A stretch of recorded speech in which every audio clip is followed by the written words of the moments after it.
This is a Government Week in Review for the week ending Friday, March 15, 2024. I am Sherry-Ann Noel. In the headlines, Ministry of Labour and Consumer Affairs launches Consumer Affairs Office. Details to this and more when we return. Get ready to witness the ultimate showcase of talent, speed, and determination at the 2024 Carriacou Games. This prestigious event brings together the best young athletes from across the Caribbean, competing for glory like never before. With the motto, many people, one region, celebrating athletics, Carriacou embodies the essence of Caribbean unity through sports, igniting a flame that illuminates the future of sports in the region. Don't miss out on this incredible event, taking place at the Carriacou James Athletic Stadium from Saturday 30th March to Monday 1st April 2024. Get your tickets now at Grenadian Optical or visit gotofed.com and secure your spot to be part of this extraordinary celebration of athleticism. Welcome back. The Ministry of Legal Affairs, Labour and Consumer Affairs commits to address and resolve issues faced by consumers. The commitment was made during the launch of its office at Melville Street, St. George's on Friday. Consumer Affairs Minister, Senator the Honorable Claudette Joseph, said the institution will be guided by the 2018 Consumer Protection Act, which highlights the significance of consumer protection and promotion and the establishment of a Consumer Affairs Office and Tribunal. Including receiving, investigating, and resolving consumer complaints, engaging in public education about consumer rights and general affairs, by laying reports to the Parliament, through the Minister, of course, publication and dissemination of reports, newsletters, booklets, posters, and other forms of literature for public awareness and education, awareness on radio and television programs, community outreach programs, presentations to business organizations. Also, the Consumer Affairs Office is mandated to engage in certain market research and surveillance exercises. And therefore, the office must keep abreast with regional and international trends so that it remains relevant and assesses the likely impact of those trends on consumers. In this regard, the Consumer Affairs Office is also mandated to engaging in researching emerging trends in consumer behavior, including negative impacts on the environment. The tribunal functions much like a court, and so it offers consumers a quicker and cheaper alternative to settling consumer-related disputes. I can see in future some changes to the legislation to introduce alternative dispute resolution mechanisms such as mediation and conciliation. And this will not only make it cheaper for the people, but also complement and support the work of the tribunal. She said the office will raise the bar on consumer protection. Defective goods,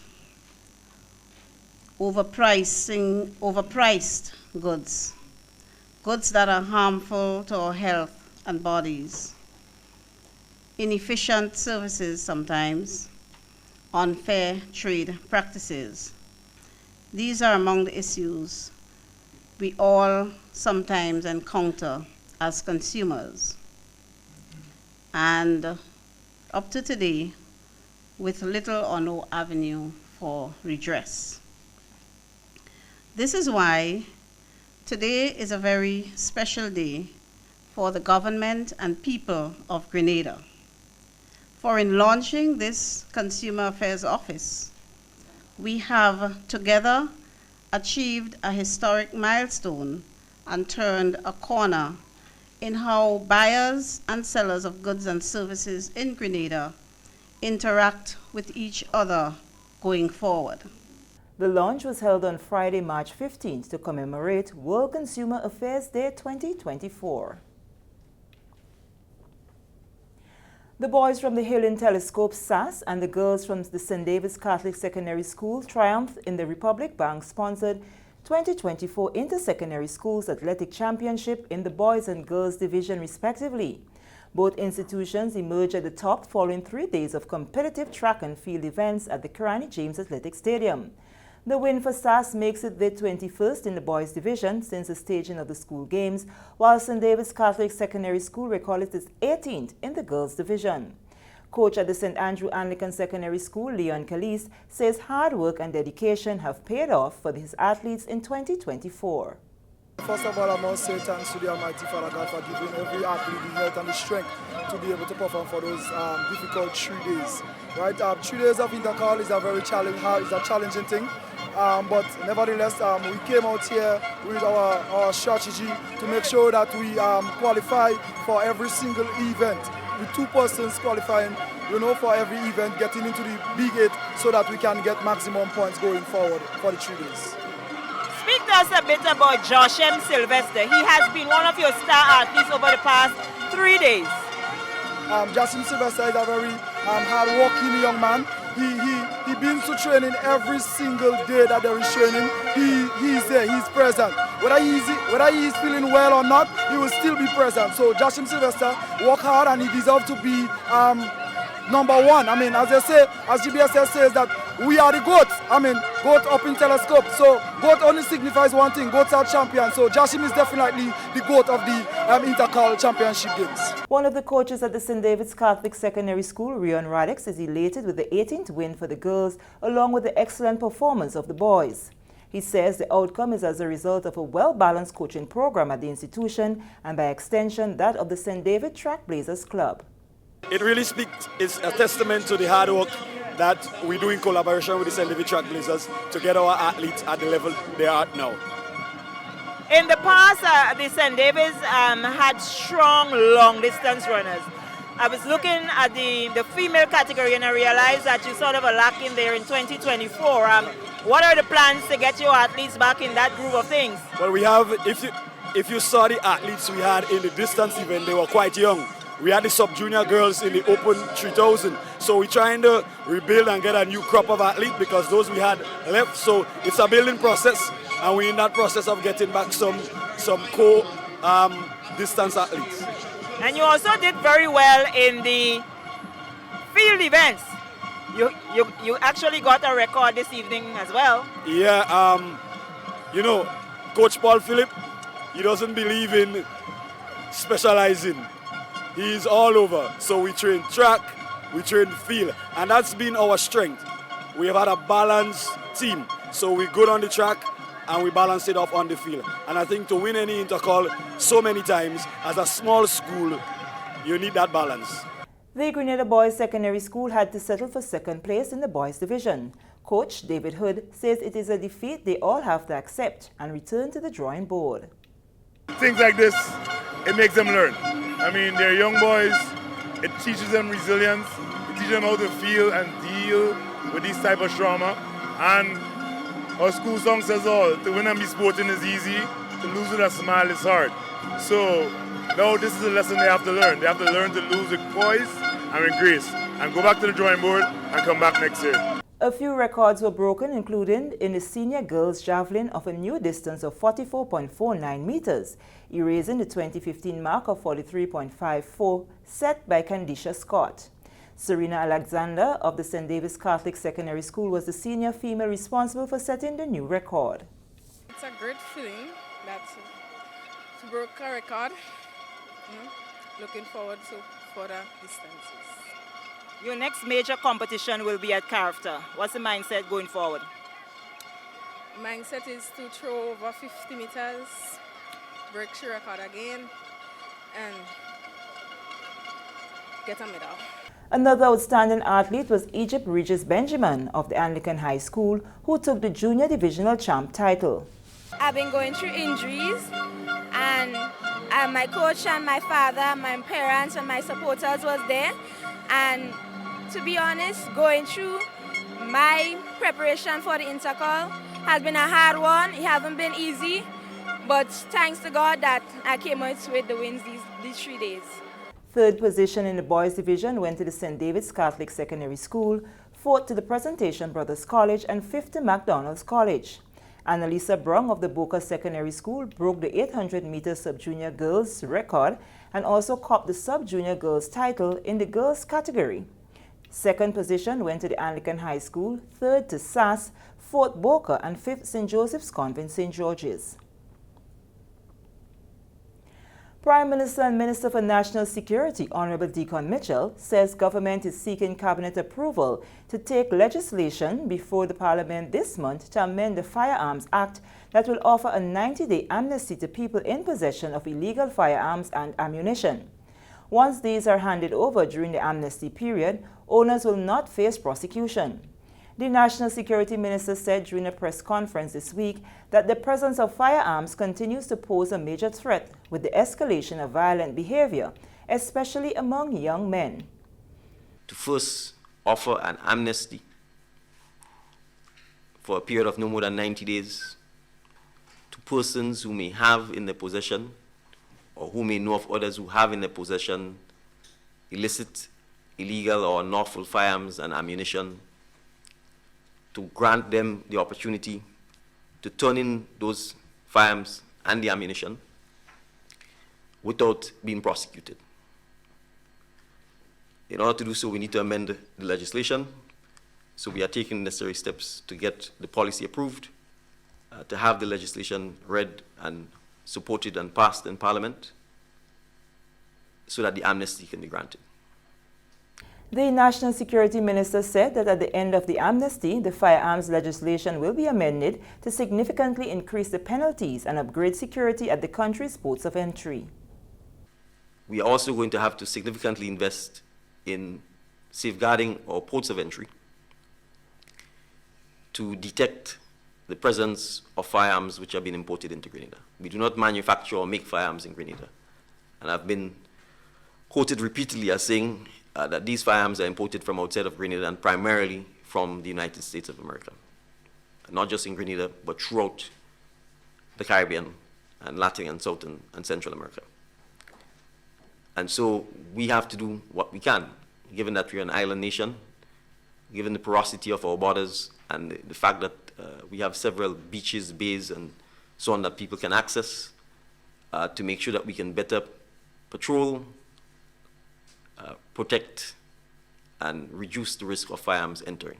And criminals are quite smart. The firearms are oftentimes broken into smaller parts, smuggled and shipped in barrels, in conflicts, boxes, in all kinds of ways to disguise the presence of the firearms. And so we have to be very vigilant in dealing with this. As part of efforts to address the escalating social ill and educate people on ways to amicably settle disputes, government will collaborate with the Courts Mediation Office to establish community mediation services. The government will embark upon, thirdly, working with the court-connected mediation office to develop and implement community mediation in Grenada. Currently, mediation is only associated with disputes that arise or are going to our court systems, particularly the civil courts, for disputes between persons. I'm informed by the Attorney General that as many as 23 persons were recently trained in mediation.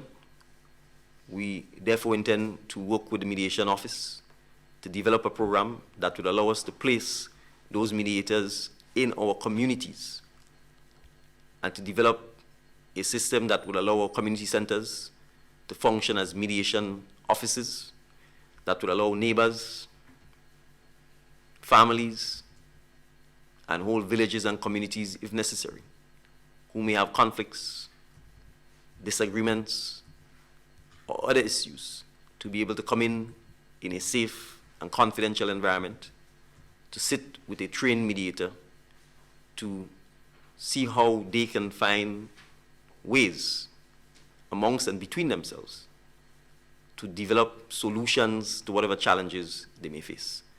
This is the Government Week in Review. When we return, WASH project to be expanded to other communities.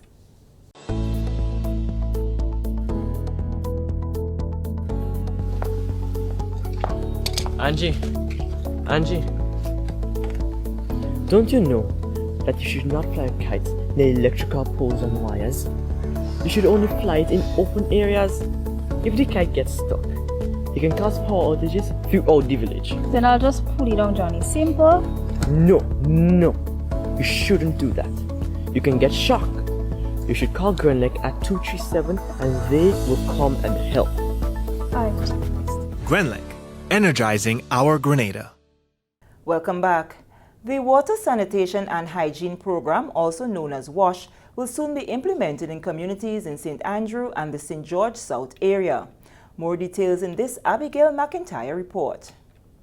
As the pilot program nears its conclusion in the community of Belle Isle St. David, Prime Minister and Parliamentary Representative, the Honorable Dickon Mitchell, says the Water Sanitation and Hygiene WASH project has achieved success and is poised for adoption in other villages.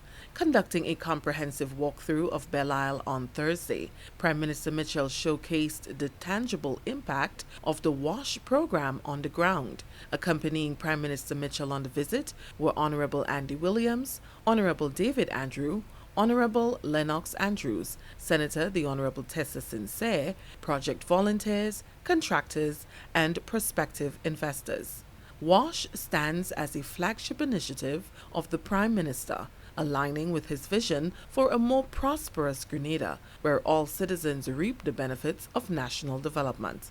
During the pilot phase of the project, 32 families received newly constructed bathrooms and indoor toilets, complete with modern amenities such as tilings, sinks, faucets, toilets, and light fixtures. Additionally, many households benefited from the installation of septic tanks and suckaway facilities. Approximately 1 million EC dollars, primarily sourced from investments and donations, were invested in the project. The individual sort of cost of doing a bathroom and toilet is around 27,000 EC. Some instances it's less than that because some people have started on their own. But I want to point out we've gotten significant. So essentially for this project we're talking hundreds of thousands of dollars. Because if you round it up to 30,000 by 32, that's almost 3 trees and 9. That's almost $1 million. But we also have had significant contributions from the business community. For example, Ramdani's brought in the toilets for us at cost price. So they didn't charge any markups. We've had a donor from Trinidad who's donated a lot of the fixtures and fittings and so on. Individuals have been donating toilets, making contributions. We got a 3,000 US contribution. As you can see, Mr. Nicholas is here from Radisson, who wants to partner with us in helping support. So we really want to call on the business community in particular, because most of these people work in some business in Grenada one way or the other, and we want to make sure that when they come back from working for you, that they come into an environment where they have water, where they have an indoor bathroom, indoor toilet, and they don't have to go out in the inclement weather just to do basic physiological needs. So we really want to partner with the business community. This really is an NGO, government, business community initiative. It's not just an initiative about the government because it's for the community. While plans are on the way to replicate the program in other constituencies, Prime Minister Mitchell has already identified communities within his constituency for implementation later this year. We've already identified for St. David's 3 other communities that we want to tackle this year. We want to do Barrett, we want to do Corinth, and then we want to do Vincent's. And the reason we're going in that order is because, as you would see, to do this, it requires significant logistics. Large amounts of material have to be brought in, stored, looked after. So we're trying to use areas where we've either renovated or reconstructed community centres to almost immediately go there. So as you saw in Belle Isle, we had a lot of the tiles, the cement, the tin sets stored at the community centre. So when we go to Barrett, the community centre there is completed. So the idea we'll use the community centre as a logistics operational base and then do Barrett. Current community centre is almost finished. In fact, one of the contractors who's working here on the WASH program is finishing up there. Then we could go to some of the specific pockets in Corinth. Vincent's Community Centre is under construction. Once that's finished, we should be able to get to Vincent's. So that's the plan for St. David, but the idea is we expect to start in St. Andrew, places like Telescope and so on. We really want to go to the communities that are oftentimes ignored or no attention is paid to them, and really go to them and start with them first. So the idea here is that each of the MPs will pick the villages in their constituencies that they think is most needing of this service, and then we'll go in there and support. 9 contractors were employed under the project, each empowered to assemble their own workforce from the local community. Linton Murray, one of the contractors, expressed profound satisfaction in witnessing the impact of the project in the community. That's the best thing I've happened to Grenada in years. Take out everybody from pit latrine and put them in a toilet, man. Yeah. That's a good thing. a good incentive. Both Honorable Lennox Andrew and Honorable David Andrew were impressed by the work done in Belle Isle and anticipates replicating the initiative in their constituencies. There's an element of voluntarism in that the contractors contribute some of it freely, the community gets involved, it builds community spirit, persons take responsibility for their own bathrooms by contributing some part and assisting in the other persons. Now that kind of community care is something we want to nurture, we want to rebuild, and so this program provides the ideal opportunity for it. Additionally, I mean, you can see there's a lot of visible transformation in some of the homes. When you see the quality of the bathrooms, in wall, nicely tiled, well outfitted, contrary to, in some cases, to what exists, but it lifts the profile of the homes, and that must do well for the psyche of the citizens in this community benefiting from it. And so I want to commend the government, commend the MP for this area and the Prime Minister for his vision.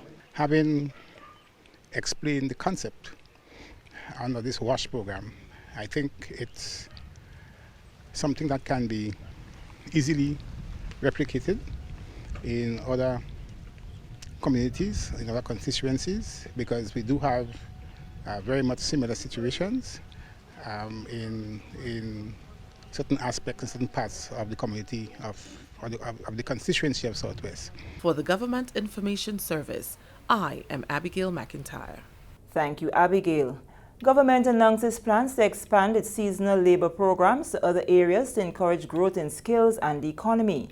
Labour Minister Senator the Honourable Claudette Joseph made the announcement on Tuesday during a pre-orientation session with Grenadians under the Canada Farm Labour Program. The team departed the island shortly after the meeting for a 6-month stint in Canada. Minister Joseph says the expansion of the program is aimed at government's trust to build its skilled labour force to meet international standards, so workers are equipped to take advantage of opportunities globally. We plan to expand on the seasonal migration workers program into other emerging areas such as information technology.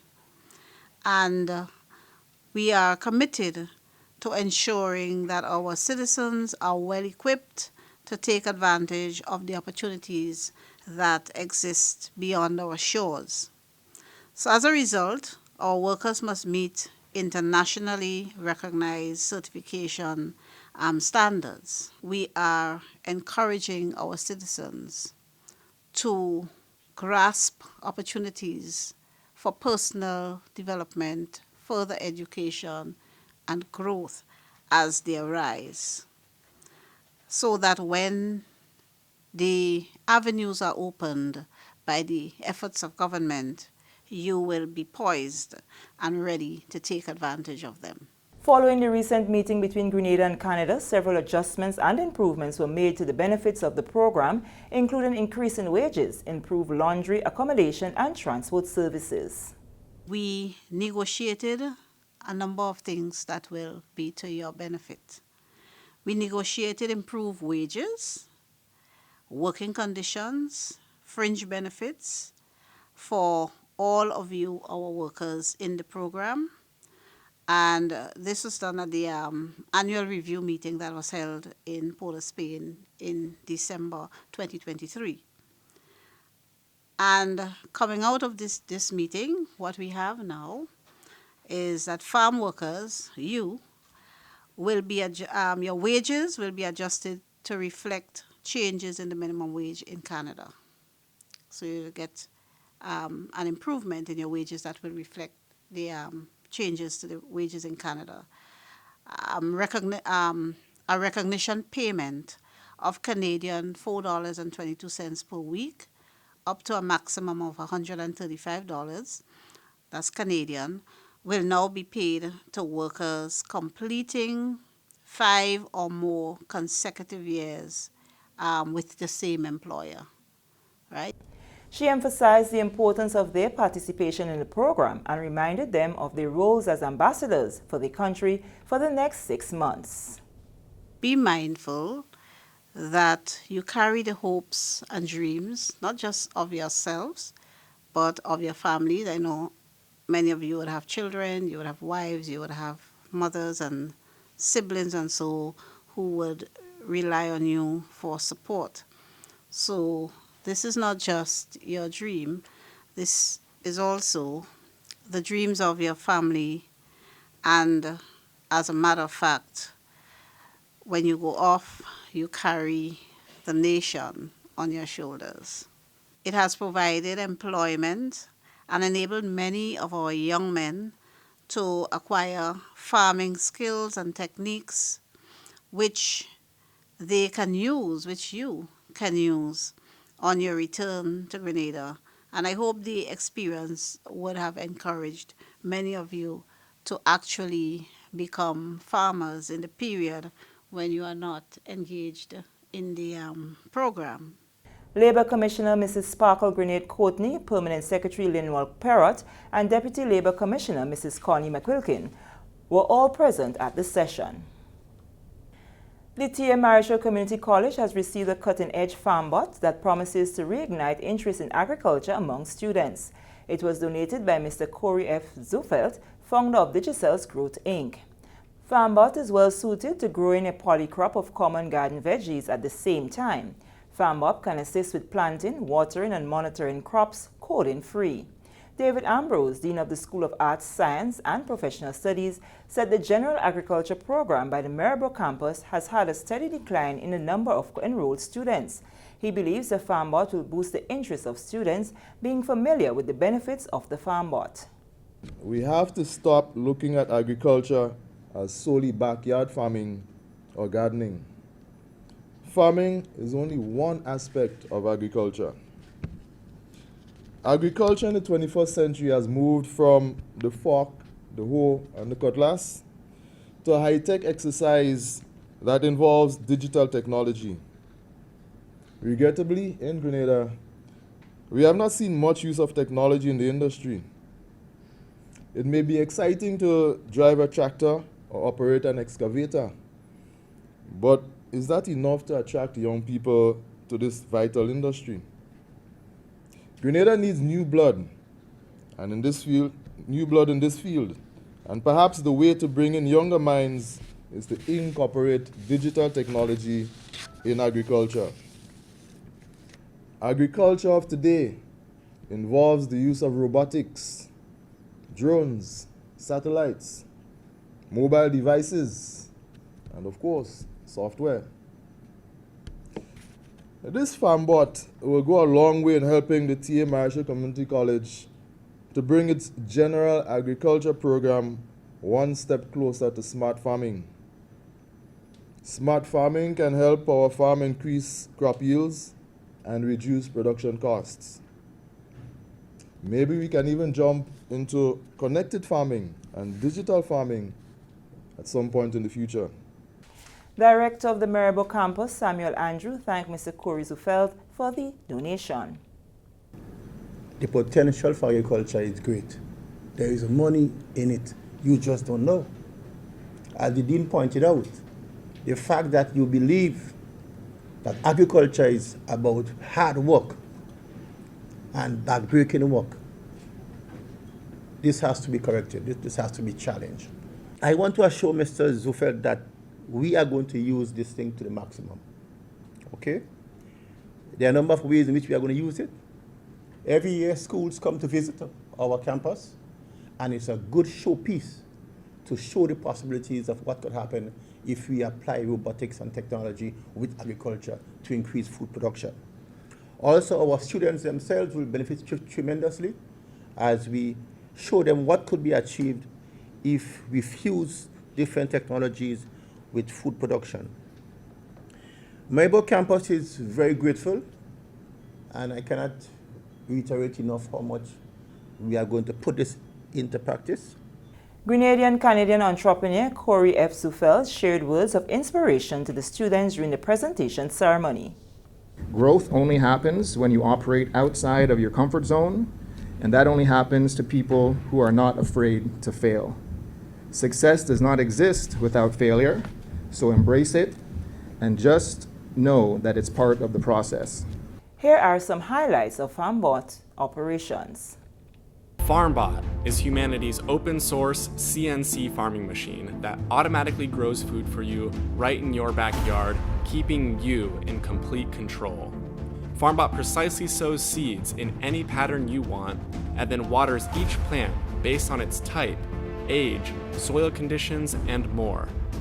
Using the onboard camera and advanced computer vision, FarmBot can scan your garden to detect weeds and then take action immediately. You can monitor your garden and plan the season from any phone, tablet, or computer. No coding is required. We take another break. When we come back, Social Development Minister speaks on gender equality at meeting in New York. I'm a VIP. I'm vaccinated. I'm a VIP. I'm immunized. I'm a VIP. I'm protected. I'm a VIP. Make us all VIPs. Take your vaccine, get immunized and protected. Kids, let's build our immunity to have a healthier society. I'm vaccinated. I'm immunized and I'm protected. Get vaccinated. For we the children's future, protect this Pfizer together. Let's all be VIP champions. A message from the Ministry of Health, Wellness and Religious Affairs, Be a VIP Childhood Vaccination and Immunization Campaign in collaboration with UNICEF and the Pan American Health Organization. Welcome back. Minister for Social and Community Development, Housing and Gender Affairs, Honorable Gloria Thomas, has underscored the importance of adopting a transformative agenda to bring about change that aims to empower women and girls, as well as men and boys, in various settings such as their homes, schools, and workplaces. Minister Thomas was at the time addressing the general discussion of the Commission on the Status of Women 68th session in New York. It was held under the theme, Accelerating the Achievement of Gender Equality and the Empowerment of All Women and Girls by Addressing Poverty and Strengthening Institutions and Financing with a Gender Perspective. She further opined that the Ministry for Social and Community Development, Housing and Gender Affairs has successfully introduced and begun the implementation of gender-responsive budgeting. This reaffirms Prime Minister Honorable Deacon Mitchell's dedication to implementing strategies that promote gender equality. Minister Thomas also pointed to the government's efforts to ensure equality between men and women. The convention's implementation has brought about various benefits for women and girls in Grenada as follows. Equal pay for equal work. Women can enjoy the same level of rights as men with respect to freedom of movement. Marriage, including the right to remarry. Against this backdrop, it is critical to implement effective good practices for strengthening institutions and maximizing financing necessary to achieve gender equality. The Caribbean community convened Haitian stakeholders and developmental partners earlier this week in Jamaica to discuss the spiraling instability in Haiti and remains committed to implementing a transitional governance arrangement. This augurs well for a peaceful transition of power, continuity of governance, security, and free and fair elections. The meeting was prompted following recent incidents where armed groups which control Port-au-Prince unleashed havoc in recent days to oust Prime Minister Ariel Henry, who has been in power since the 2021 assassination of President Jovenel Moïse. Prime Minister Honorable Deacon Mitchell told members of the local media on Tuesday during a press conference that CARICOM's intention is to first address the political unrest and restore democracy in Haiti.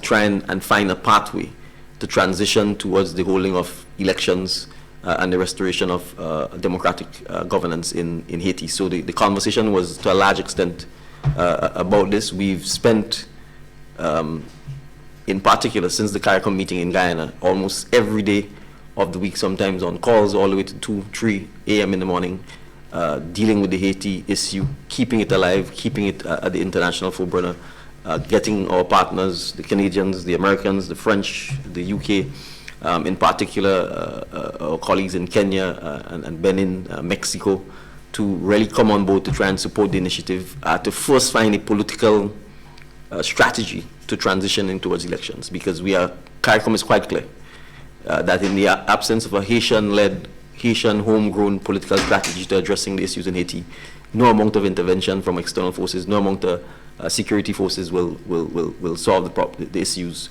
to the point where you have sustainability. And with that, we come to the end of the government's week in review for March 11th to 15th.